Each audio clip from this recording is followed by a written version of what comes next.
Today, the H3O Art of Life cable television show hosts and producers are very proud to feature our very own creative director, Debra Hand, who was recently awarded the Black Excellence Award for her outstanding contributions to the visual arts. This prestigious award was presented to artist Debra Hand by the African American Arts Alliance of Chicago in recognition of the exquisite dance sculptures that have become Dr. Lattimore's pride as a parent, as her daughter, artist Debra Hand, receives an award for artistic excellence in the visual arts.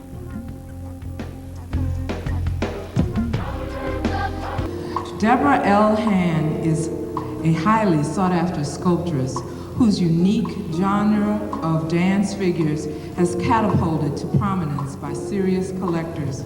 During the past year, Hand has contributed sculptures to auctions held by Martin Luther King Boys Club, Weiss Memorial Hospital, Art Against AIDS, Barbara Bates Foundation, Muntu Dance Theater, Spirit of South Shore, Lakeshore Links, and ETA Creative Art Foundation.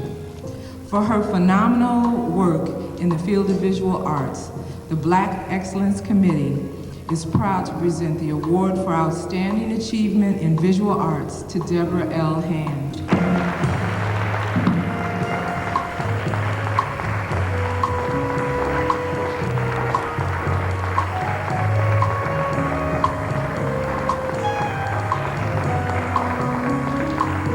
Thank you very much, whoever is responsible for me getting this award. I am really, really proud. In fact, I was so shocked that I made them verify that it was Debra Hand. It wasn't a typo. Somebody else was not going to get up and get this award. But if there is somebody else named Debra Hand in here, she's in the broom closet by now, because I have several people looking out, so I'm going home with this, and I thank you very much.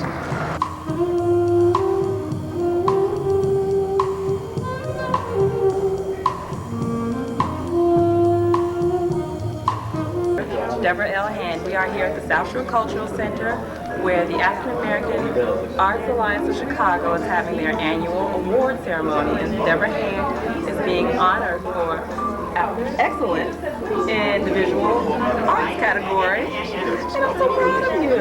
I'm very proud about you. How do you feel about this honor? I am very honored, of course, to be recognized by your culture for excellence. It's just the most amazing thing. Everybody lives to, make the people that they care about proud of. And, to have your culture embrace your work and to embrace you is just a wonderful thing. We are so proud of you, and we are glad to be here, and we can't wait to see the rest of the show. I'm sure it's going to be a wonderful one, and there are several other nominees and artists who are being awarded, and Lerone Bennett is I think the Lifetime He's receiving a Lifetime Achievement Award. Yes. And the several awards have gone out. Muntu is receiving an Arts Management Award. Just many awards have gone out to very deserving organizations. And several artistic categories. Tirelessly. You see how tired they are? Tired to read for years to support the arts. So it's going to be a wonderful show. So we want to bring that to you, and I just want to say congratulations to our artistic director. You got to give a little love.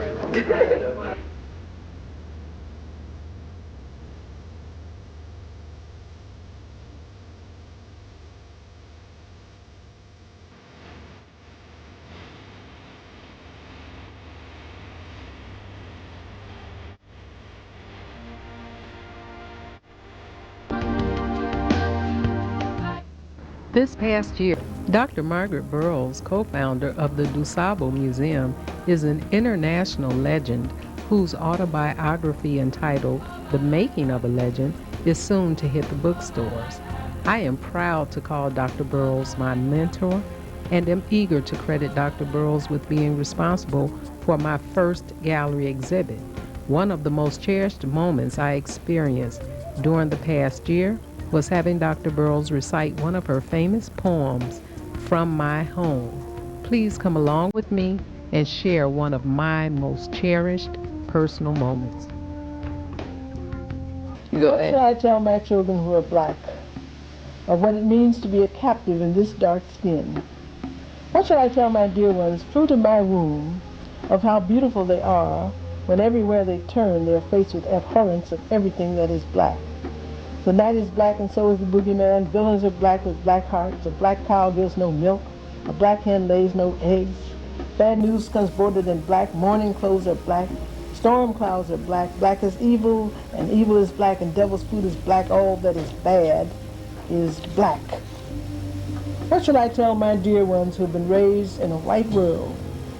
A place where white has been made to represent all that is good and pure and fine and decent. Where clouds are white and dolls and heaven surely is a white, white place filled with angels robed in white and cotton candy and ice cream and milk and ruffled Sunday dresses and dream houses and long, sleek Cadillacs. And angels' food is white, all white. What can I say, therefore, when my black child comes home to me in tears because a playmate identical to himself has called him black, big-lipped, flat-nosed, and nappy-headed? What will he think when I dry his tears and whisper, yes, that's true, but you are no less beautiful and dear? How shall I lift up his head, get him to square his shoulders, to look his adversaries in the eye, confident in the knowledge of his worth, serene under his sable skin and proud of his own beauty? What can I do to give him the strength that he may come through life's adversities as a whole human being, unwarped and human, in a world full of biased laws and inhuman practices, that he might survive, and survive he must? For who knows, perhaps this black child of mine here bears the genius to discover the cure for cancer, or the brilliance to chart the course for the exploration of the universe. So he must survive. For the good of all humanity, he must and will survive. I have drunk deeply of late from the fountain of my black culture. I have sat at the knee of and learned from Mother Africa. I have discovered the truth of my heritage, the truth so often obscured and omitted, and I find I have much to say to all of my black children. I will lift up their heads in proud blackness and tell them the story of their fathers and their fathers' fathers. And I shall take them to a way back time of kings and queens who ruled the Nile, who raised the pyramids, who measured the stars, who discovered the laws of music and mathematics, and more. And I will tell them of a black people upon whose backs have been built the wealth of 3 continents, Europe, Africa, and America. And I will tell him this and more. And knowledge of his heritage shall be his weapon and his armor. It will make him strong enough to win any battle he may face. And since this story is so often obscured, I must sacrifice to find it for my children, even as I sacrifice to feed, clothe, and shelter them. This I'll do for them if I love them. Nobody else will do it for me. I must find the truth of heritage for myself and pass it on to them. And in years to come, I believe, because I have armed them with the truth, my children and their children's children will venerate me, for it is the truth that will make us free. Debra Hand, I just want to tell you, I love your home, and it's just beautiful. And of course, I told you before that I love your artwork and everything like that. And your decorative tastes are just superb. So, for all of those reasons, I wanted to present to you one of my prints, and maybe you can find some space in your house for it. And this is called The Extended Family. The Extended Family. And it's the reproduction of a linoleum block print that I made. Mm-hmm. So this is for you, Miss Debra Hand. Dr. Burroughs, thank you so much. And I have to give you a kiss. Good. Thank you so much for coming to my home and for presenting me with a piece of your beautiful work, and certainly there's room for it. We'll find room. Good. If we have to put up a new wall, or if we have to get rid of all of my stuff. Oh, no. But it's such an appropriate gift, because you are truly my extended family, and I'm so honored to have you participate in my art career, and just to have you show interest in my ability. I appreciate that so much. You got it.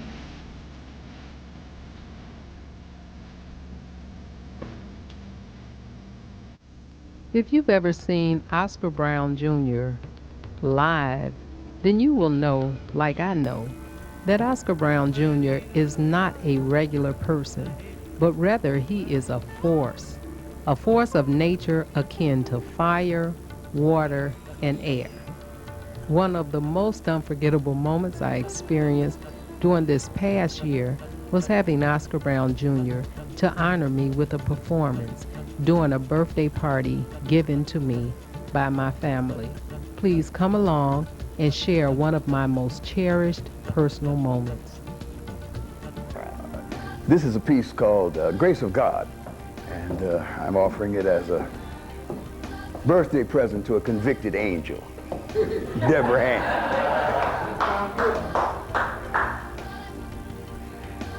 In the sluggish sleep of slaves, from your cradles to your graves, you live ignorant of your great power and where it's gotten from.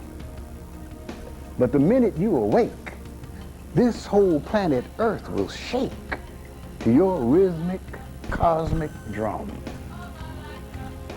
Everything in all creation has its own distinct vibration that keeps moving to a universal measure we call time. As these movements then repeat, it's their time to which they beat, for time is the force sublime. Any life that ever lived came in time wrapped as a gift to be either used up well or else allowed to go to waste. None knows how long time will last, but we all know once it's past, time can never be replaced. Any present time provides. Time itself also divides into regulated segments, seconds, minutes, hours, days, into weeks, months, seasons, years, to which every age appears, each in its decided space. So, as nature runs its course, time has been its moving force, and although some time may seem to lag, while other time is leapt, as it's moved along its way, no time has been made to stay, just its rhythm has been kept. Now, a rhythm seems to last, like a shadow time is cast, like the visible remains of some invisible events. The more any rhythm swings, the more energy it brings, the more power it represents. Of course, people who can call upon rhythm best of all are you relatives of Africa, where human life began. No one else of any race has the necessary grace to keep time the way you can. Time which you translate to dance and to music to entrance and engage the human spirit in activity so fine that you shouldn't find it odd if it's called the grace of God, for indeed it is divine. To take time and make it swing is so valuable a thing, it cannot be bought nor sold for any specified amount. Call it destiny or fate, it's your gift at any rate that you suffer to discount. You still hear the old echo of a time you won't let go, when black bodies, minds, and souls were being held with whips and chains, but the chains have gone to rust. The whips have turned to dust. Just their memory remains, like a nightmare you might dream with a foul, recurring theme that will vanish into nothing once you waken from your sleep. Then, as you enjoy your gift, every heart will get a lift from the moving time you keep. You who God has graced to swing must lift every voice and sing, sending images to satellites, from whence they will rebound to paint entertaining scenes upon television screens for all people, world around. With the grace of God you got, you need never fire a shot to create a mighty force, too powerful to be withstood. It's your legacy from birth, to be used for all it's worth, to do the world some good.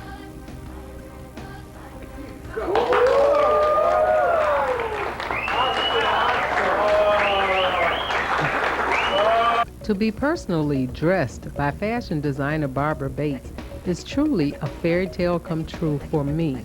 I refer to Barbara Bates as my fairy godmother because Barbara's clothes seem to instantly transform me into a princess. I often appear at the openings of my exhibits fashionably clad in one of Barbara's creations.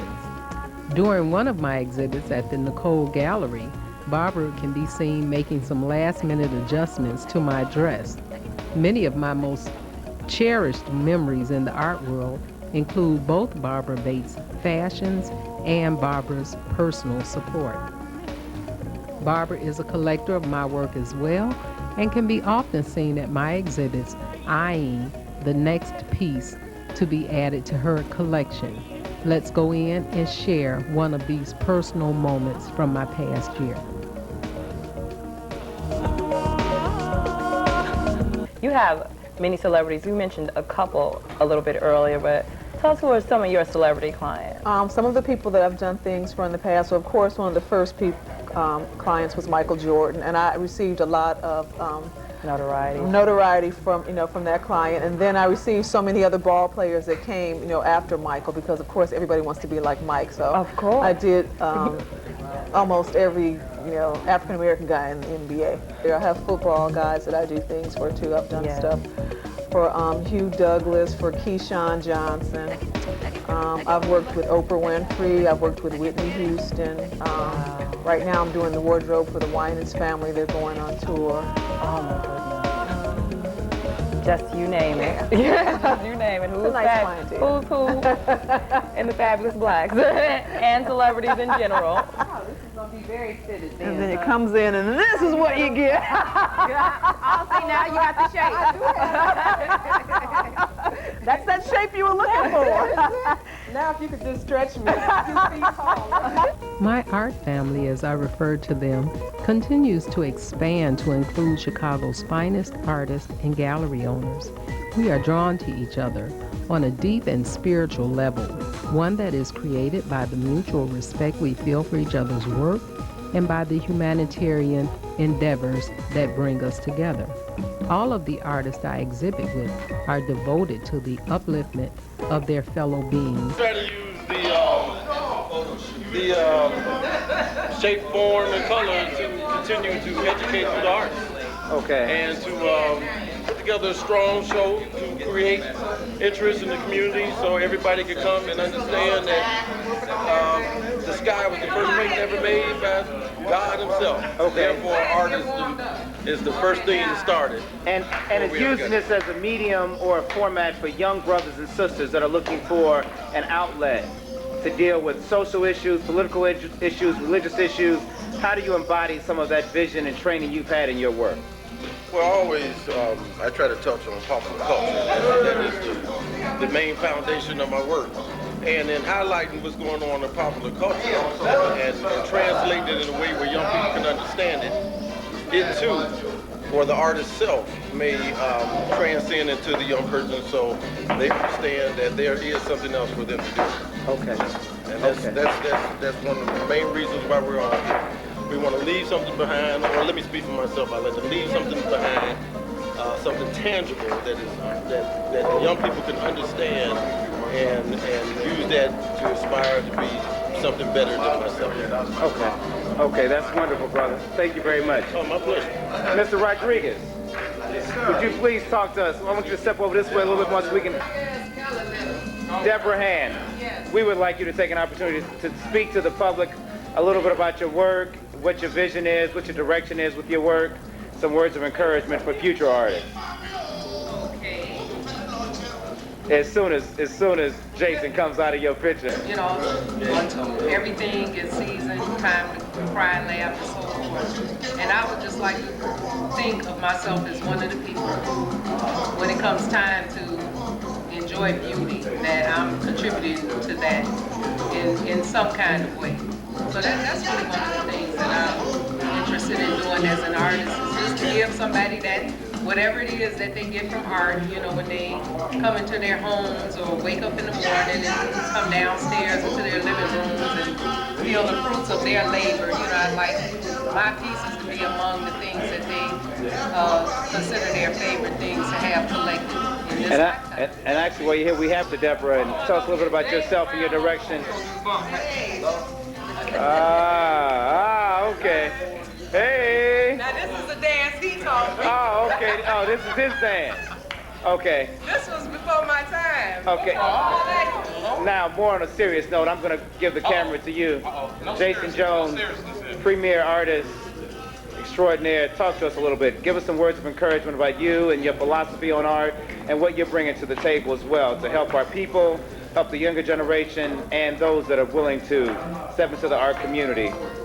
The main thing is expression. Be able to express yourself, whatever area you want to express yourself in, whether it be arts, visual arts, dance, theater, music, whatever, you have to be creative.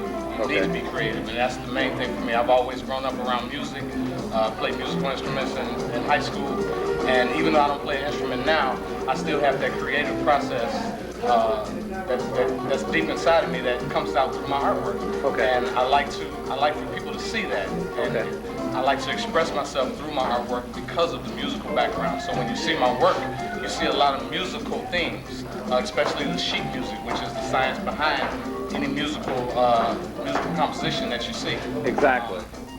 So basically, I just want people to understand that music plays a very important part in our lives. When you think about the Africans that came over from Africa, the songs that they used to sing to themselves to encourage themselves to be stronger. Music plays a very strong part in our lives.